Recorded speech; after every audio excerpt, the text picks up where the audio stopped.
Jadi jangan sampai selepas kita berumah tangga ternyata justru adanya pasangan hidup, baik itu istri atau juga suami, membuat hidup kita jadi pudar. Mmm, Sama dengan kita sudah sematkan dalam benak hati ingatan kita firman Allah yang berbunyi laqad kana lakum fi rasulillahi uswatun hasanah. Terdapat pada jiwa raga baginda Nabi contoh tauladan yang baik. benar. Allah tak katakan contoh tauladan yang baik itu dalam bidang ibadah, dalam bidang akidah, dalam bidang muamalah, Benar. pergaulan, tapi secara am. Jadi apa saja, kalau memang yang kita dambakan itulah kebahagiaan dunia dan akhirat, dalam bidang apa saja, Iya. maka kira-kira untuk urusan keluarga, lingkungan, masyarakat, politik, ekonomi, budaya dan lain sebagainya, kita akan mendapatkan yang terbaik daripada segala-galanya. Kenapa? Sebab dengan kita dibimbing oleh insan yang maksum, Yes. insan pilihan manusia yang tidak ada duanya. Dalam bahasa hadis, Sayyidul Anbiya, penghulu para nabi-nabi dan rasul.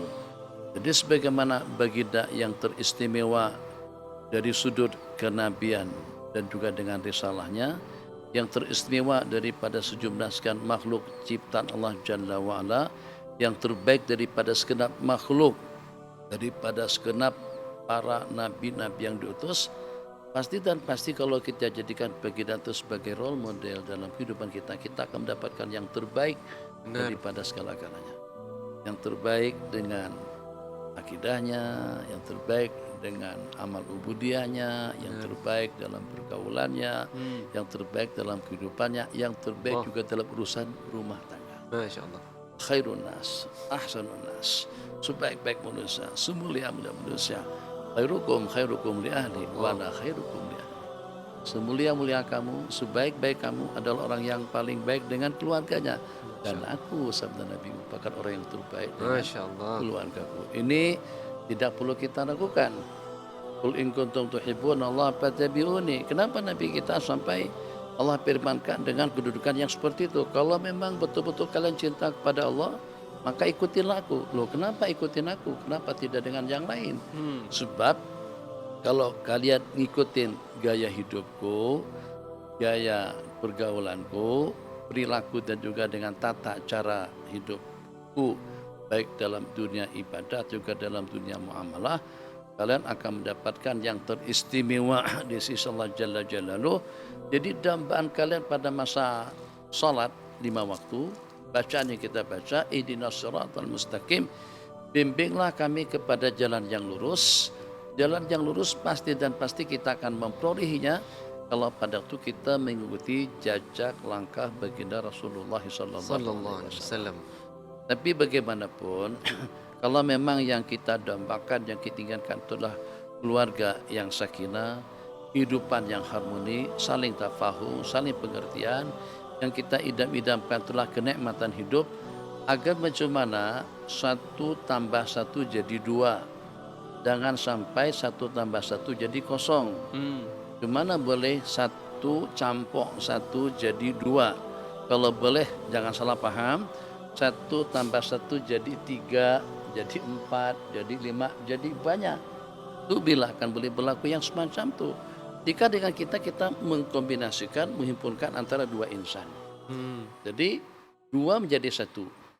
Tapi bagaimana 2 yang menjadi 1 tadi itu persenyawaan antara 2 insan yang bercinta, laki dengan perempuan, dengan akad nikah yang berlangsung, wastahlaltum furujahunna bi kalimatillah.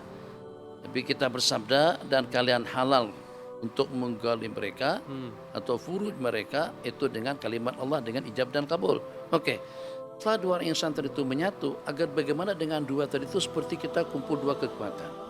Kita kumpul 2 tenaga. Kalau tadinya hanya setakat kita sendirian saja yang berpikir, kita yang merancang, kita yang berbuat, kita yang berkehendak.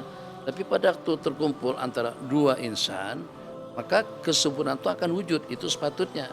Jadi kebahagiaan akan kita harapkan.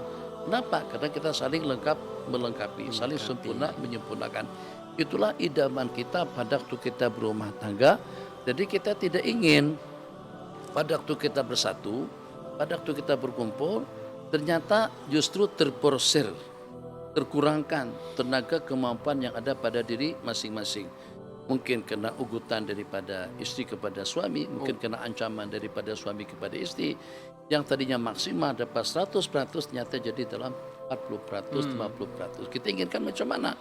Yang tadinya hanya dalam 70-an% pada masa berasingan, ternyata sekarang sudah jadi 150, jadi 200, jadi 300. Begitulah yang kita harapkan.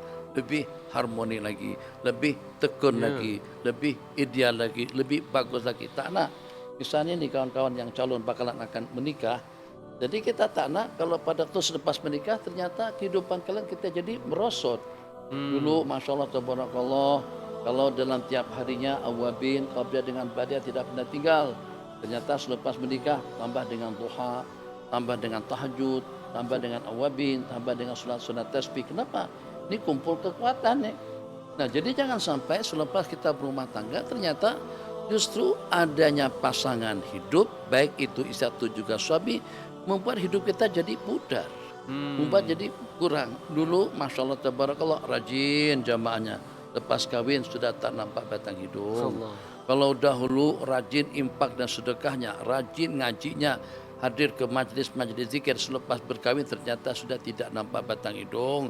Kalau dulunya Masya Allah tabarakallah orang yang punya jiwa sosial, sedang membantu dan juga sedang menolong, setelah kawin sudah ternyata tidak terbabit lagi dalam dunia yang seperti itu. Tidak itu yang kita dambakan.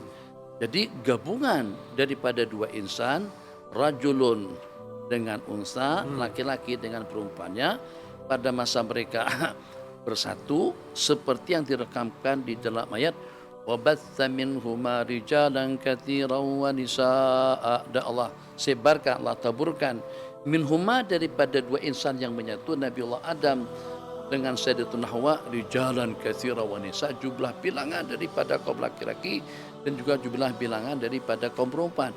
Itu daripada zuriat dan juga daripada keturunan, tapi juga daripada sudut lain lebih mawar, lebih cerdas, lebih hebat, lebih kuat, lebih bijak, lebih adil, lebih bagus, lebih mulia. Masya Allah, itu yang kita harapkan. Ini kalau dah kawin, astagfirullahaladzim, jadi keberadaannya macam seperti tidak ada.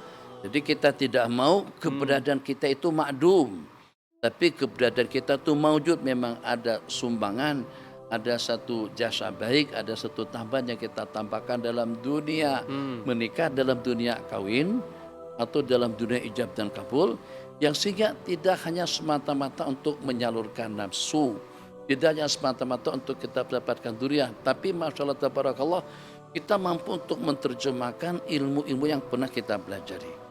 Oh, kita bicara tentang sabar. Pada masa itulah kita untuk menguji kesabaran kita. Dulu kita berbicara tentang impak, masa itulah kita untuk membuktikan apakah kita orang yang pemurah. Dulu kita berbicara tentang bijak dan adil. Pada saat ketika dengan kita untuk membuktikan bijakkah kita, adilkah kita, sabarkah kita, baikkah kita kepada siapa?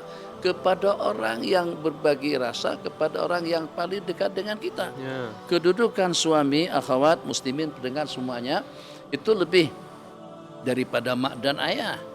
Jadi kalau pada waktu kalian sebelum menikah, sebelum berkawin, maka orang yang pertama yang sepatutnya kamu bakti dan tanda setia kepadanya itu adalah mak dan ayah. Tapi selepas kalian menikah, itu adalah suamimu.